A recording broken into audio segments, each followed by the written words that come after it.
Saudações de paz, povo da cruz, eu sou o vosso irmão em Cristo, Regivando Fausto, e você está aqui no canal Examine a Bíblia, o canal que tem a finalidade de edificar e abençoar você através dos conteúdos bíblicos que nós postamos aqui todas as semanas. E hoje nós vamos dar continuidade à nossa série Examinando o Texto. E o texto que nós vamos examinar hoje é o texto que está em 2 Tessalonicenses, capítulo de número 2, do versículo 1 até o versículo de número 9. E hoje nós vamos entender de uma vez por todas quem é o detentor do anticristo, quem é que está impedindo aí o anticristo de se manifestar. Eu já convido você a pegar a sua Bíblia, a pegar a caneta, a pegar aí o seu bloco de anotação, porque toda a revelação está embutida no texto, 2 Tessalonicenses, capítulo de número 2. Antes de eu falar quem é o detentor, é necessário eu falar aqui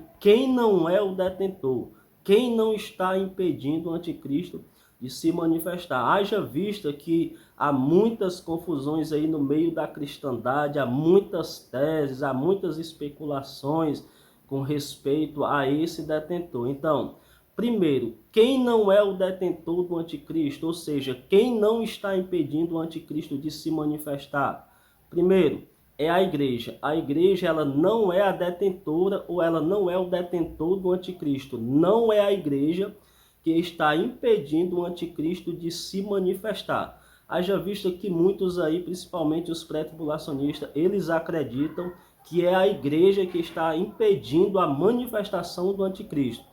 Eles dizem que o anticristo só vai se manifestar depois que a igreja for arrebatada. Quando a igreja sai da terra, então o anticristo ele vai se manifestar. Mas nós vamos perceber no texto bíblico que não é a igreja. Primeiro, em nenhum momento no texto, Paulo ele diz que é a igreja que está impedindo o anticristo de se manifestar. Não existe nenhuma margem, não existe aí nenhuma indicação de que seja a igreja o detentor do anticristo. E eu vou destacar aqui dois pontos que estão no texto que vai refutar de uma vez por toda essa tese, essa especulação. Então, o primeiro ponto que eu destaco aqui é o seguinte: Paulo ele começa falando no versículo 1 do capítulo 2 que a vinda do Senhor e a nossa reunião com ele, que é o arrebatamento, né? A vinda ali é a sua parousia, é a sua chegada gloriosa e potentosa. E a nossa reunião com ele, reunião ali é o arrebatamento. Tanto os teólogos aí de linha pré, como de linha meso, como de linha pós, eles acreditam aí na sua grande maioria que isso está falando do arrebatamento, que essa reunião é justamente o arrebatamento da igreja, né? Que a palavra que aparece lá no grego é epissinagoga, o ajuntamento celestial, uma reunião celestial. Então, Paulo ele começa dizendo que a vinda de Cristo e o arrebatamento da igreja não vai acontecer sem que primeiro venha a apostasia e seja revelado o homem do pecado. Perceba, o arrebatamento só vai acontecer depois da apostasia e da manifestação do homem do pecado. Então, por que que não é a igreja? Se fosse a igreja, o apóstolo Paulo, ele teria cometido um erro aqui grotesco. Ele teria entrado em contradição com as suas próprias palavras. Por quê? Era como se Paulo estivesse falando assim, ó: a igreja, ela só vai ser arrebatada depois da apostasia e depois do aparecimento do anticristo. Mas para que a apostasia aconteça e o anticristo apareça, é necessário que a igreja seja arrebatada. Então perceba que não teria menor sentido. É como se ele estivesse falando coisa aqui sem sentido.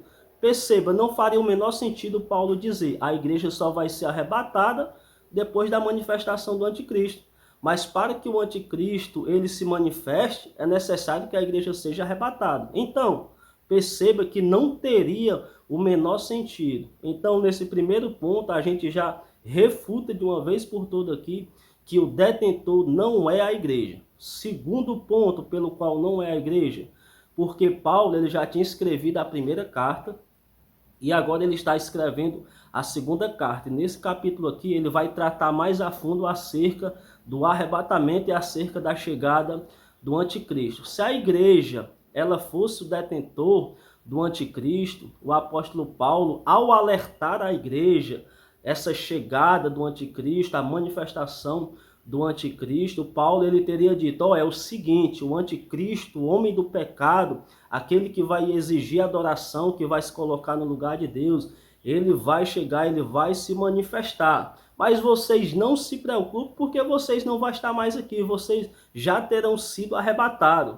E Paulo, nas suas cartas aqui, ele está alertando a igreja, ele está precavendo a igreja, e esse ensinamento que prioritariamente ele aplicou à igreja de Tessalônica é um ensinamento que se aplica à igreja de Cristo em todo o decurso, em todos os períodos da história. Ou seja, esse ensinamento aplica-se à igreja de Cristo em todas as épocas, em todos os períodos. E nesse ensinamento, Paulo ele está alertando para a igreja a chegada, a manifestação do anticristo, e ele está dizendo que a igreja só vai ser arrebatada depois da manifestação desse homem do pecado. Ora, se fosse a igreja, Paulo ele teria dito o seguinte, ele vai chegar, ele vai perseguir os cristãos, ele vem na eficácia de Satanás, mas vocês não se preocupem, porque vocês não vão estar mais aqui, vocês vão, já vão ter sido arrebatados. Então perceba que não é a igreja. Segundo, muitos dizem que o detentor do anticristo, que está impedindo aí o anticristo de se manifestar, é o Espírito Santo. E eles dizem que o anticristo só vai aparecer, só vai se manifestar quando o Espírito Santo levar a igreja para o céu por ocasião do arrebatamento. Eles dizem que no momento do arrebatamento, o Espírito Santo vai sair da terra com a igreja e vai para o céu. Ora, isso é uma contradição bíblica. Por quê? Porque no período tribulacional vai ter pregação do evangelho, né? Cristãos vão estar aqui pregando a palavra de Deus e é o Espírito Santo quem vai estar sobre estes servos de Deus, né? Que quando a gente olha lá para Gênesis, no capítulo de número 1, no versículo 1, ainda no processo da criação ali, quando a terra ainda estava sem forma, vazia, o Espírito Santo já estava lá presente, já estava pairando sobre a face das águas. Ele é onipresente, ele está em todos os lugares ao mesmo tempo, ele preenche todo o universo, todos os ambientes da criação, por mais que ele não se manifeste em alguns lugares, mas ele se faz presente porque ele é onipresente. Ou seja, a presença dele está em todos os lugares, em toda a criação. Então, como é que o Espírito Santo ele vai sair da terra por ocasião do arrebatamento? E quando nós olhamos para alguns textos bíblicos, principalmente Apocalipse, nós percebemos que no período tribulacional, o Espírito Santo ele vai estar sobre os cristãos que vão ser perseguidos, sobre os cristãos que vão ser mortos, e é justamente o Espírito Santo que vai dar capacidade a esses cristãos para eles serem fiéis até a morte. Então, não é o Espírito Santo, até porque Paulo também ele não abre nenhuma margem no texto para dizer que é o Espírito Santo de Deus. Terceiro, alguns acreditam que é a lei, né? Que é a lei mesmo dos homens. Por quê? Porque em algumas versões aí mais antigas, o texto que aparece lá, a versão que está lá é acerca do homem da ilegalidade. Hoje nas nossas versões nós temos o homem do pecado, o homem da iniquidade e outros termos semelhantes a esse, mas nos manuscritos mais antigos aí aparece lá o homem da ilegalidade, ou seja, o homem sem lei, né? O homem que vem sem lei. Eles acreditam que o que está impedindo o anticristo de se manifestar ainda são as leis, mas vai chegar um período que as leis dos homens elas vão afrouxar tanto, elas vão ser praticamente aí exterminadas, e vai ser nesse momento, quando o mundo estiver sem lei, sem ordem, né, sem diretrizes, é justamente nesse período que o anticristo ele vai se manifestar. Mas isso não tem o menor amparo bíblico, né? Tem outros pontos de vista, eu não vou entrar aqui por questão de tempo. Então agora, eu já convido você agora a entrar comigo no texto, e nós vamos aprender aqui de fato quem é o detentor do anticristo. Eu vou compartilhar aqui a tela do meu celular, eu vou aqui abrir a Bíblia e nós vamos examinar aqui versículo por versículo e nós vamos revelar aqui quem é esse detentor do anticristo. Então, Fique comigo e vamos aqui para a Bíblia. Então, já estou aqui com o texto aberto de 2 Tessalonicenses, capítulo de número 2. Doravante, vamos para os versículos. Versículo de número 1. Irmãos, no que diz respeito à vinda de nosso Senhor Jesus Cristo e à nossa reunião com Ele, nós vos exortamos. Primeiro, eu gostaria aqui de deixar aqui uma pergunta para os nossos irmãos aí de linha pré-tribulacionista. Porque no versículo 1 aqui, vou grifar aqui para você ver. A vinda aqui no versículo 1 está aqui, ó. A vinda aqui é a mesma vinda que está no versículo de número 8. A vinda aqui é parousia. Tá aqui, ó. Presença, vinda, chegada, advento, é a presença manifesta de Cristo. E essa vinda aqui do versículo 1 é a mesma vinda aqui do versículo de número 8. Só você observar comigo aqui, ó. Então será de fato revelado o iníquo, a quem o Senhor Jesus matará ou destruirá com o sopro de sua boca, e o destruirá pela manifestação da sua vinda. Essa vinda aqui do versículo de número 8 é a mesma vinda no versículo de número 1. É a mesma vinda, é a parousia. E a pergunta é, quer dizer que o anticristo ele vai ser destruído no momento do arrebatamento, sendo que no momento do arrebatamento da igreja, na visão pré-tribulacionista, o anticristo nem mesmo ainda tem se manifestado, nem mesmo ainda tem aparecido. Então, como é que ele vai ser destruído no momento do arrebatamento? Deixa aqui nos comentários que é a sua resposta, porque na visão pré, eles até dividem aqui esse texto, né? É um hábito do pré-tribulacionismo, dividir, né? Fazer essas divisões. E a pergunta que não quer calar é, quer dizer que no momento do arrebatamento, na visão pré-tribulacionista, o anticristo ele já vai ser destruído, sendo que ele ainda nem mesmo tinha sido manifestado? Deixa aqui a sua resposta, deixa aqui o seu comentário no vídeo. Então, doravante, vamos para o versículo de número 3. Ninguém de nenhum modo vos engane, porque isto não acontecerá sem que primeiro venha a apostasia e seja revelado o homem da iniquidade, o filho da perdição. Já comentei aí no vídeo. Versículo 4. O qual se opõe e se levanta contra tudo o que se chama Deus ou é objeto de culto, a ponto de assentar-se no santuário de Deus e ostentar-se como se fosse o próprio Deus. Depois eu vou gravar um vídeo apenas falando desse versículo de número 4, acerca do templo de Deus. Que templo é esse? Será o terceiro templo que vai ser reerguido, vai ser reconstruído aí pelos judeus, pelo anticristo? No próximo vídeo eu vou falar apenas desse versículo de número 4. Versículo 5. Não vos recordais de que ainda estando convosco eu costumava dizer-vos estas coisas? Ou seja, Paulo já havia ensinado para a igreja de Tessalônica acerca dessa questão do aparecimento do anticristo, do arrebatamento. A igreja de Tessalônica ela sabia de fato quem era o detentor, quem era que impedia a manifestação do anticristo. Versículo de número 6. E agora vós sabeis o que o detém, para que ele seja revelado somente em ocasião própria. Paulo está dizendo aqui no versículo 6 que a igreja de Tessalônica, ela sabia, ela tinha a ciência de quem era o detentor. E o detentor está aqui entre o versículo de número 1 até o versículo de número 8, ou até o versículo de número 9. O detentor está aqui. Paulo ele falou que o detentor está expresso aqui no texto, e a igreja de Tessalônica ela sabia de fato quem era esse detentor. Versículo 6. E agora sabeis o que o detém, para que ele seja revelado somente em ocasião própria.